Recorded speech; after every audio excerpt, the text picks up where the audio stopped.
Yeah, good morning. Hello everyone. Welcome back to my vlog. Mga ka-BSK, mapagpalang araw po sa ating lahat. Yan, magandang umaga. Bagong umaga, may bagong pag-asa. Yan mga ka-BSK. Dito po tayo, Yohead's Farm at update tayo sa mga ating mga livestock. Yan, at nagpakain na si Jolar ng ating mga manok. Ayan sila at marami pa nakaupo. Dami natin iklog. At grabe. Hindi kayang limliman lahat yan. Kaya yung iba pinapasok ko, pinalagay ko sa incubator. Hindi na na update o nabisita ni Jolar yung mga ating nest. Kaya yan, dumami masyado yung iklog. So yan, yung mga manok na hindi pa nangiklog, yung iba yan, nangiklog pa at naglimlim pa yung iba. Yun, at itong araw na to ay meron din tayong pina-pull out ng mga sisiw. 4 yata yun o 5. Kasi ayaw pang bumaba yung nanay nila at meron pang nilulukuban, baka magpisa. Nauna na tong baka mga hulog, kaya pinapick up ko na para ilagay dun sa kulungan. Yan, naglagay ng tubig si Jolar sa ating mga manok. Kaya yung sisiw andun na at pinalagyan ko rin ng ilaw day and night para siguradong lumaki agad yung ating mga sisiw. Yan, pakita ko sa inyo mamaya. At ngayon si Jolar nagre-ready naman ng mga pagkain para dun sa ating mga bibi sa loob at turkey at Peking duck. Yan si Jola. At yan, nagsunuran na sa kanya lahat ang ating mga alaga. Ayan naglalakihan yung ating mga bibi. Yan.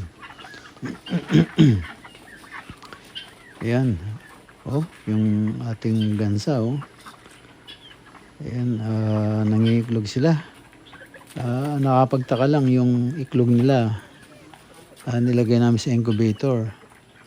Ang tagal, pero walang nangyayari. It's been like 30 days now. Yung sabi nila is it takes like 35 days to 40. Ayan. Ayan mga ka-BSK at yun, yung nag-deliver. Hindi natin nahabol sa ating CCTV. Yung nag-deliver ng graba. Yun. Huli na natin napansin. So ayan, nakapag-deliver sila ng graba para materyales sa ginagawang DIY swimming pool. Hindi ko pa na i-update sa inyo dahil medyo magulo pa ang sitwasyon. Maraming hindi pa ganong malinaw na fix. So saka pag nakaangat na sila, saka natin i-update sa inyo. Yan mga ka-BSK at yun, marami na ring materyales, so okay, so alright na. Gawin naman tayo sa kulungan ng kambing. Ayan ang ating mga kambing. So inaayos ni Jolar, pakain ng konti, maya isosoga na niya sa ating bukid, sa maraming damo. Doon niya isosoga para mabusog agad, para healthy dun sa ating mga mga buntis na inahin ng mga kambing. Yan, kaya natin pinasosoga para yung mga fresh na damo ay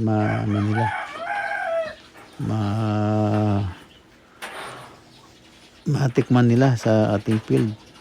Marami tayong bakanting lote.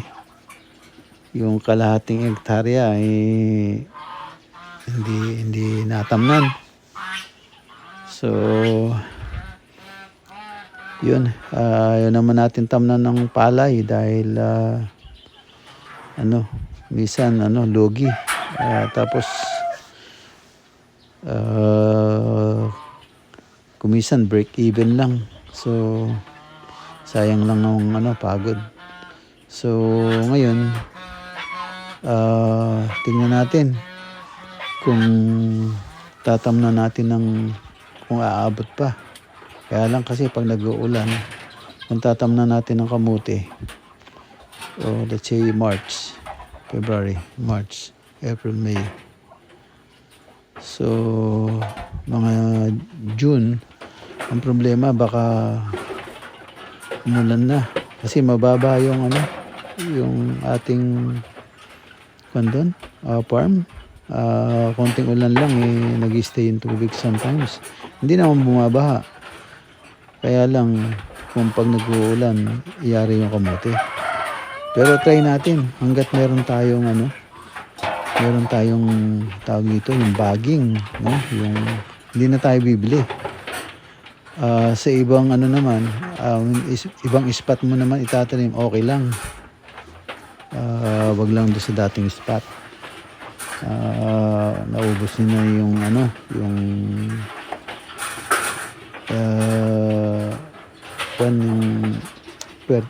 fertilizer ng lupa, at kung yun pa rin ang tatanim mo, hindi na mamumunga ng maganda, o hindi na magdalaman.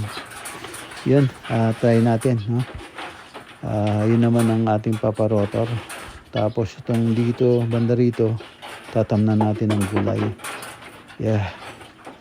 Andun na ako ng April, so April, May, June, July, aabutin ng kasi July magtatag-ulan na, so taglit tayo. Pero tamnan natin ang okra kasi yung okra medyo malakas-lakas sa tubig yun. So try natin kahit na lang mga siguro dalawang pinitak. para meron lang tayong ano, saka konting ano, try natin yung sili, mabilis naman mamunga yun. At matibay din sa ano, sa tubig. So basta tingnan natin kung ano, alanganin kasi. Excuse me. Alanganin ang panahon kasi ano, yung lupa hindi natin natamnan nga. Akala ko kasi tatamnan ng ating kaibigan. So pinaalam sa akin ang problema, nagkabulilyaso yata sa ano, sa tawag dito, sa binhi. Yun na, yung punla. So yun, natenga. Kasi okay naman kasi hindi ko nga matamnan, walang magbabantay. So kaya tinanim ko kamuti na lang dahil yung kamuti is ano, wala naman masyadong maintenance. Pwede naman natin ibayad, kaya yung binayad na lang natin yung pagtatanim saka yung pag-aabono. Yun, namuhunan din tayo. So siguro ano, tingnan natin, baka mabawi naman natin. Yan, ayan na yung mga bagong sisiw natin mga ka-BSK. Napahaba yung kwento natin. Ayan na po yung ano, yung mga bagong sisiw na pinalipat ko na kasi baka mahulog dun sa pugad nila. Yung nanay ayaw pang bumaba. So yan, sigurado yan, lalaki dyan. At hindi madadali ng mga mababait sa kanyang kung ano man, pusa o ano man. Yan. Dyan, hindi na kayang pasukin yan. Dahil merong screen, tapos meron pang hardiplex. Nakapatong yung hardiplex dyan sa ano, screen. So, yung ibang side. Yung sa likod yata, walang screen. Meron din. May screen sa likod. So, yung sa side lang wala. Ayan, so, tibay. Tapos, ayan na yung napisa nung una. Ayan, ang lalaki na nila. So, siguro another month. Yan, pwede nang pakawalan yan. Ayan, pwede nang pakawalan. Medyo pwede na silang lumaban, no?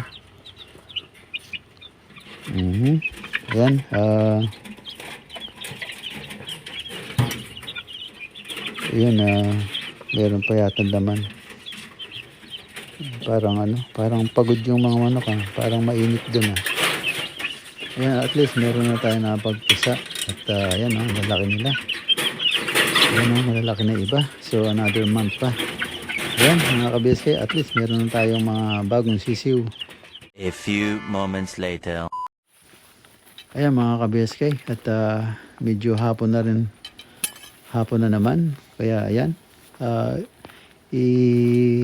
iuuwi na ni Jolar yung ating mga kambing na isinuga niya kanina, mga alas 12.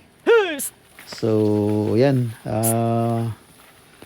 at medyo busog na sila. So isisilong na ni Jolar yung ating mga kambing. Yan. So hindi niya pwedeng pagsaba-sabayin at nagsisitigil. So yan, nahatid niya yung dalawa, tatlo, gano'n. Ihatid niya hanggang sa yun, makuha niya lahat. Tapos yun, magpapakain na siya ng mga bibi at saka manok. So isisilong niya muna itong kambing. Yan, mga ka-BSK, ang ating farm, sa yung mga alaga natin.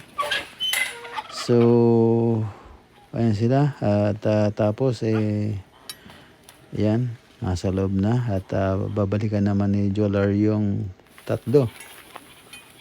So yan, ayan yung nanay nila, yung dalawang baby pa yun, dalawang kasama. So yan, bali tatlo sila. So yan, iuwi ni Jolar. Tapos ngayon, pag naiuwi na niya yan, ay iuwi naman niya yung ano, kukunin naman niya yung barako. So, yan. So, ihatid niya muna to. Tapos yun, yung ano na, yung barako na. Ayan. Hindi ko na ano, parang naiinip na ako. Gusto ko nang ika nga umuwi at tumao na dyan para hindi na tayo nangangamba na anytime. Katulad ngayon, yung ating kamuti medyo malapit nang i-harvest. So wala pang nagkakambas kahit ito si Jolar, hindi rin niya alam kung saan, hindi niya kilala yata o something. So yung kung sinong mga sakadora na bibili ng kamuti, no? Kaya ito, magpapahanap tayo. Ayan, binalikan niyo yung itong barako. Yan. Yan. At ayan yung ating mga kamuti. So, ayan, harvest na natin yan. Itong first week of March. So, magpapahanap na tayo ng buyer. So, ayan mga ka-BSK. At hapon na naman po. At tapos na naman natin maghapon. At isasauli lang, iuwi lang ni Jolar itong ating barako. At yun na. Mag-e-end na po tayo. Ayan. Maraming salamat po sa inyo. Sa lahat sa panonood at tiwala. Ayan. Maraming salamat. Ingat po kayo dyan. And God bless. Bye-bye.